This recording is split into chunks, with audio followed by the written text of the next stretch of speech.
Les clubs doivent-ils faire des rapports d'impôts?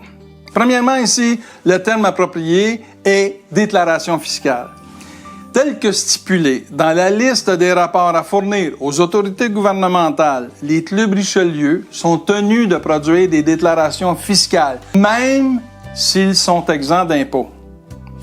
Plusieurs clubs Richelieu ne produisent pas de déclaration fiscale étant donné qu'ils sont exemptés d'impôts et que la loi est souvent peu appliquée.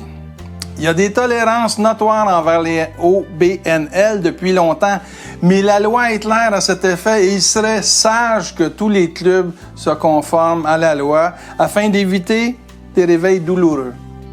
La non-production de déclaration fiscale pourra entraîner des difficultés à l'avenir pour l'obtention de subventions ou de permis lorsque les moyens technologiques relieront les divers rapports et déclarations aux demandes et aux permis et subventions.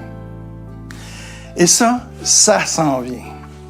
Les états financiers doivent-ils être faits par un comptable et, dans tel cas, doivent-ils être vérifiés? Premièrement, il y a une modification des termes à l'international et on doit dire maintenant « audité ». Si votre club est détenteur d'une charte fédérale seulement, il y a 2 critères et 3 options qui dictent cette obligation en fonction de vos revenus. Les 2 critères sont si vous avez recours à la sollicitation ou, deuxièmement, si vous n'avez pas recours à la sollicitation. Un point, c'est tout.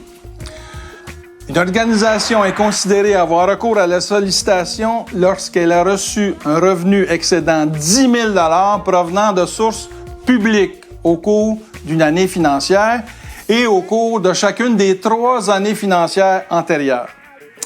Les sources publiques comprennent les legs ou les donations de non-membres, les subventions gouvernementales et les fonds reçus d'une autre organisation qui a aussi reçu un revenu de source publique.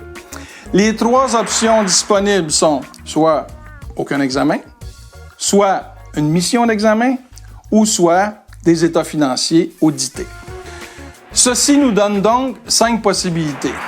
Premièrement, si votre club a recours à la sollicitation et a des revenus bruts de moins de 50 000 $, par défaut, vous devez procéder à une mission d'examen ou, par résolution majoritaire des membres, de procéder à des états financiers audités, et ce qui entraînerait inutilement des frais comptables excédentaires.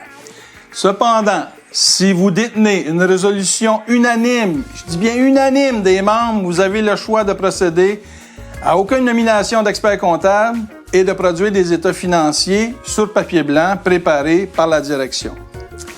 Deuxièmement, si votre club a recours à la sollicitation et a des revenus bruts de 50 000 à 250 000, par défaut, vous devez procéder à des états financiers audités. Cependant, si vous détenez une résolution majoritaire des membres, vous pourrez procéder à une mission d'examen. L'option de ne pas nommer d'expert comptable n'est pas possible dans ce cas-ci. Troisièmement, si votre club a recours à la sollicitation et a des revenus bruts de plus de 250 000 $, par obligation, vous devez procéder à des états financiers audités. Les 2 autres options ne sont pas possibles dans ce cas-ci. Quatrième option, si votre club n'a pas recours à la sollicitation et a des revenus bruts de moins d'1 million, par défaut, vous devez procéder à une mission d'examen ou, par résolution majoritaire des membres, procéder à des états financiers audités, mais ce qui entraînerait inutilement des frais comptables excédentaires.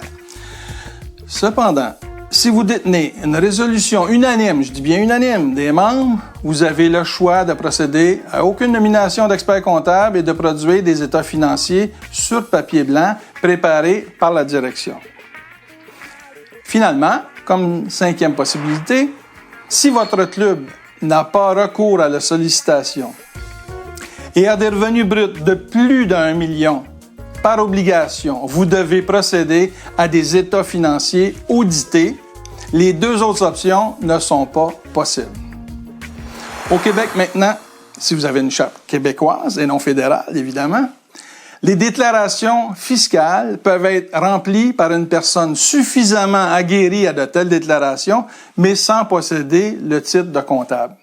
Cependant, si votre club ou fondation bénéficie de sommes d'argent obtenues par un bingo ou une loterie, il se peut que vous deviez faire signer les déclarations par un comptable professionnel agréé ou un CPA. Sinon, un simple rapport financier non audité est suffisant dans la majorité des cas.